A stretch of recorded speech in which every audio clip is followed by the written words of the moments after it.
Good morning once again, everyone, and pardon the interruption. It is my honor and my privilege to introduce our next speaker. As Attorney General, it's my job to support each of you, our law enforcement officers, to provide you with the tools and resources that you need to do your jobs safely and effectively. But the work that we do at the Attorney General's office is only part of it. In order to truly protect each of you, the men and women who protect our communities, we need strong partnerships across our state. That means working with local officials, it means working with local community-based organizations, and it also means working with the people at the very top of government. I cannot think of a more generous and a more supportive partner than our Governor, Phil Murphy. Time and time again, the governor has stood up for law enforcement officers, whether it's in the governor's office by issuing relevant executive orders or by signing legislation, or whether it's just across the state by being present in moments of crisis and need, or being present at Blue Masses, or participating in police 5Ks on his own time, or meeting with law enforcement leaders to learn more about how we can continue to keep our communities safe. The governor has done much and has vast responsibility. And there are many issues on which he has dedicated time and energy to enact real and meaningful changes.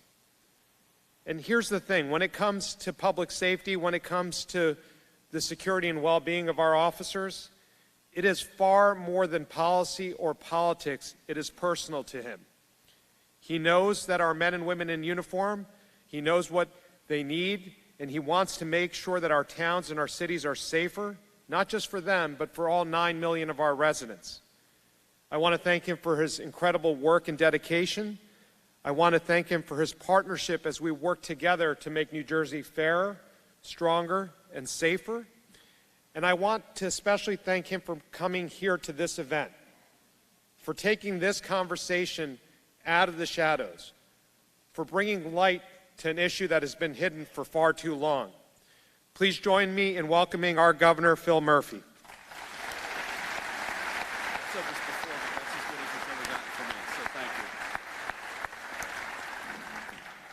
Thank you very much.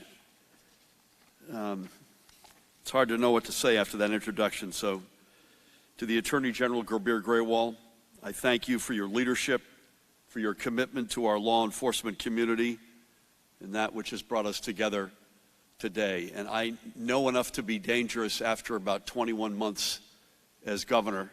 By the way, the last time I was in this auditorium was taking the oath of office. There is no better and finer Attorney General anywhere in the United States of America. So thank you.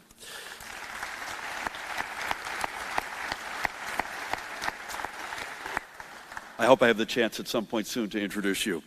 I also want to thank another great leader and dear friend, Superintendent Colonel Pat Callahan in absentia.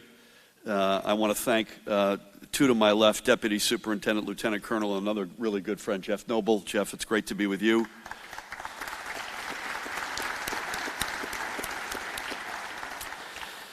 And for Colonel Callahan, the Lieutenant Colonel, and the other leadership members, I want to thank you for your leadership of the extraordinary New Jersey State Police. I also want to give a shout out to another very good friend, Sheriff Jack Kemmler, for being our host here in the Capital County. So Jack, thank you. It is my honor to be with you all today. I'm sure for a few of you, this may be the first time you've been back in this auditorium since your graduation ceremony and your oath. And today, I think, is just as important a marker in your careers of service as that day. I promise you I will not speak for long. I don't want to take any more time than necessary away from the important purpose that today serves. As sworn officers of our law enforcement community, you are the women and men we rely upon each and every day to keep our community safe and sound. But in addition to that work, each of you has taken on the responsibility of serving as your agency's or your department's resiliency program officer. This means that you will be the ones who others will rely on to help them stay emotionally safe and sound in the face of the stresses of your work.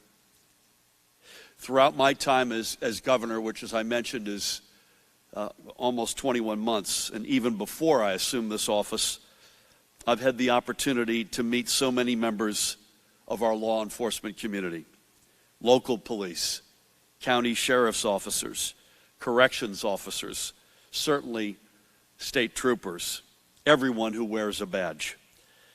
I always thank you for your service. I always say something along the lines of stay safe. And I say all of that with the recognition that there's a tremendous difference between our lines of work.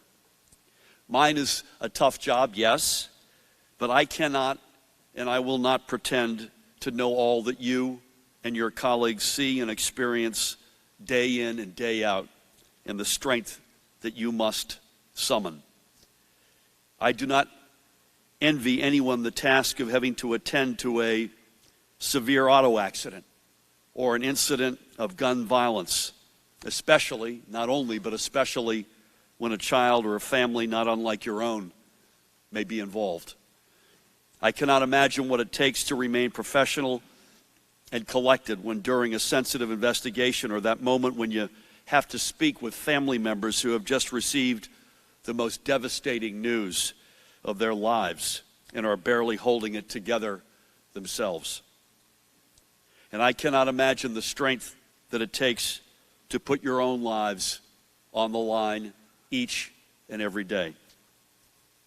It is the fact that you and officers all across our state do these jobs and do them so well that so many of your fellow residents and perhaps even your own family don't recognize the toll it can take.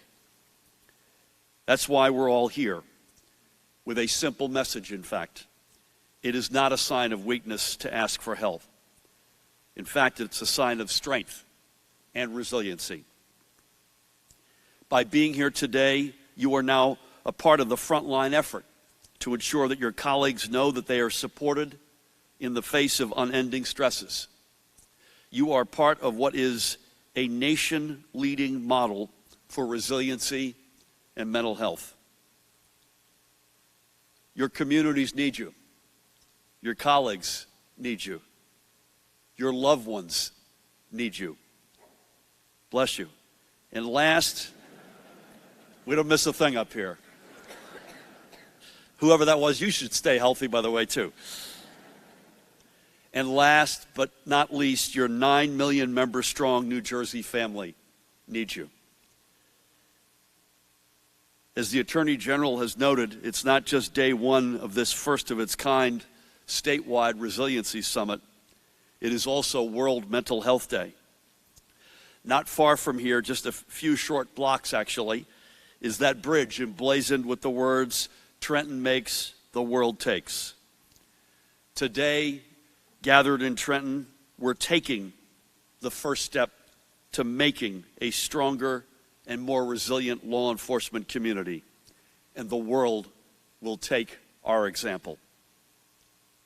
In honor and support of this summit and your commitment to yourselves and your fellow officers, I'm also honored to declare today to be New Jersey Law Enforcement Resiliency Day. And I'll present this to the Attorney General, this proclamation to him in a moment. I again thank you all for being part of this initiative.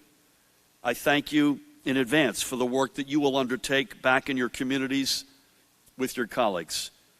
And as I continue to travel the width and breadth of this extraordinary state, I look forward to meeting you and knowing that as I work to create a stronger and fairer New Jersey, we're working together to build a stronger and more resilient law enforcement community.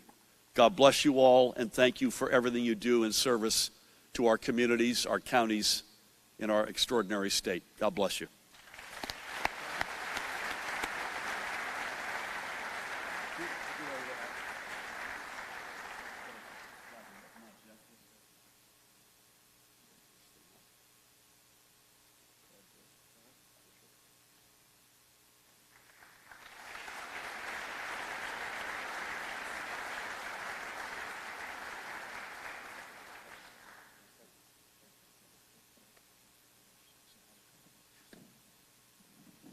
all.